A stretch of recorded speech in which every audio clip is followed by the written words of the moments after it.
Halo teman-teman semua, mari kita membahas pilih tanggal yang bagus. Kita tahu kalau sepasang cowok cewek mau nikah, pasti mereka pilih tanggal ya, pilih tanggal yang bagus. Nah, ada teman saya tanya, kalau sudah pilih tanggal bagus, bisa garansi nggak dia nggak cerai lagi? Ya, saya bilang ya itu, saya jawabin lagi tak situ. Kalau Pak Zi-nya lagi pocai, bisa nggak suruh Pak Zi itu nggak pocai? Kan nggak bisa. Nah, kalau Pak Zi-nya, kalau yang cewek pokwan, bisa nggak Pak Zi itu suruh dia nggak pokwan? Kan nggak bisa juga. Ya, kita bilang pilih tanggal yang bagus. Yang bagus itu kan dimensi, feng shui. Nah, kalau Pak Zi-nya lagi pocai, ya, yang cowok itu Pak Zi pocai, itu sama juga bintang asmaranya rusak. Tapi kalau yang cewek Pokwan, officernya lagi rusak, itu bintang asmaranya sama bintang kerjaannya rusak. Kalau bintang asmaranya rusak, cowok itu ngelihat cewek itu sebel. Kalau bintang asmara apa hartanya rusak, cewek itu ngelihat cowok itu sebel. Nah, ya gimana caranya ngatasin ya? Kalian yang bisa ngatasin, bukan Pak Zi. Pak Zi sudah nentuin kayak gitu, ya nggak bisa dirubah lagi.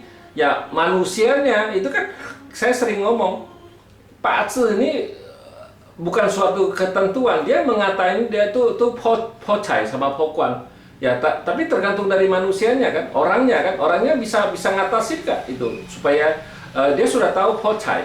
Ya, satu lagi sudah tahu pokwan, ya dua-duanya sudah tahu kayak gitu ya harus saling menghindar, jangan sampai ribut. Itu yang paling penting, harus menghindar. Bukannya sudah tahu dia pocai sama pokwan.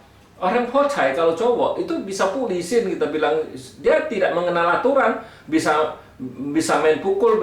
Kita sudah tahu kalau cowok pocai pasti dia bisa pukul istri punya, itu kita sudah tahu. Kenapa?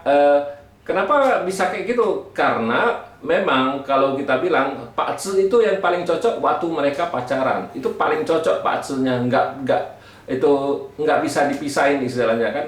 Tapi sesudah nikah kan, yang cewek sewaktu-waktu bisa pokwan, yang cowok sewaktu-waktu bisa pocai.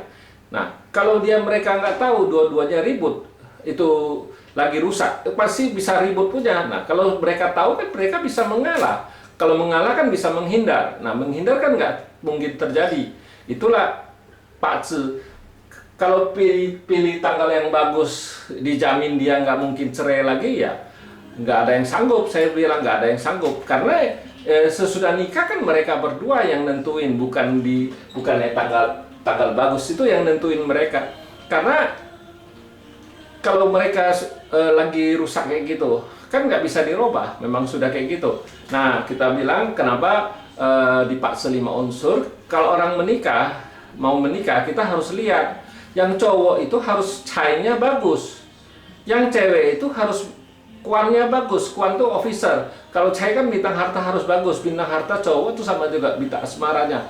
Bintang officer sama juga bintang kerjaan sama bintang asmaranya cewek. Nah, dua-duanya harus bagus. Baru boleh menikah. Kedua lagi, dai master jangan terluka. Itu yang paling penting. Kalau dai master lagi terluka, biasanya tertekan, itu yang salah satunya. Kalau dia nikah lagi dai master terluka, itu tertekan, istilahnya kita bilang tertekan. Kenapa dai master terluka itu bisa tertekan? Karena officer tuh ngerusak dai master. Officer tuh kan atasan ngepres dia, jadi dia merasa lagi nggak bagus tuh, dia merasa tertekan. Ya melakuin, memang waktu nikah ya happy, tapi sesudah itu dia pasti balik lagi, itu yang jeleknya. Makanya kenapa kalau di Pak Zi 5 unsur menganjurin orang melakukan sesuatu di waktu yang bagus, jangan melakukan sesuatu itu di waktu yang jelek. Itulah, kalau suruh pilih tanggal yang bagus, jamin dia nggak mungkin cerai, ya nggak mungkin. Kita tahu banyak orang juga pilih tanggal yang bagus, tapi kenyataannya dia cerai. Nah, itulah saya bilang. Nah, situ berani nggak tuntut yang suruh yang pilih tanggal lahir? Kok abis lu pilih, kok bisa cerai? Nah, kalau orang suruh saya pilih tanggal lahir, saya pilih tanggal untuk nikah, dua-duanya harus hadir. Saya bilang, cewek cowok harus hadir. Kita harus kasih tahu mereka berdua itu, kalian memang sekarang lagi pacaran ya, lagi mesra-mesraan ya, oke-oke aja, pasti cocok. Tapi jangan salah, sesudah menikah ya sewaktu-waktu bisa kejadian ini. Nah, kalian harus saling sabar, saling mengalah, baru benar. Bukannya waktu dia salah satu misalnya bintang asmaranya rusak, ya kalau ceweknya nggak tahu, cowoknya nggak tahu, cewek kan ngelihat cowoknya itu sebel. Nah, kalau lagi bintang officernya rusak, cowok ini ngelihat cewek ini sebel, pasti nggak klop kan istilahnya, pasti saling-saling diem-diem aja, istilahnya perang dingin. Nah, itulah yang mereka itu. Tapi kan kita harus kasih tahu mereka sesudah nikah ini ya harus hadapin. Itu yang baru benar. Ya harus saling mengalah, saling tahu gitu, mengalah itu yang paling penting. Mengalah, tahu diri istilahnya ya, jangan sudah tahu lagi nggak bagus ya ribut, ya itu jadi timbulin masalah gitu. Nah, kedua lagi, kalau orang kenapa saya bilang orang Daymaster dia terluka, kita nggak nganjurin dia untuk nikah di tahun itu. Ya kita juga kalau pilih harus pilih juga di bulan-bulan apa Daymasternya nggak terluka, itu jauh lebih bagus. Kalau memang ada di bulan kan, bukan dia satu tahun dia Daymaster dia terluka, dia ada bulan-bulan juga nggak terluka. Nah itu yang paling penting, karena kita tahu Daymaster terluka itu sama juga officer tuh ngerusak Daymaster. Officer tuh kan atasan, jadi dia merasa tertekan. Ya kalau waktu tertekan dia melakukan sesuatu, istilahnya lagi waktunya nggak bagus, ya pasti nggak bagus lah kita bilang.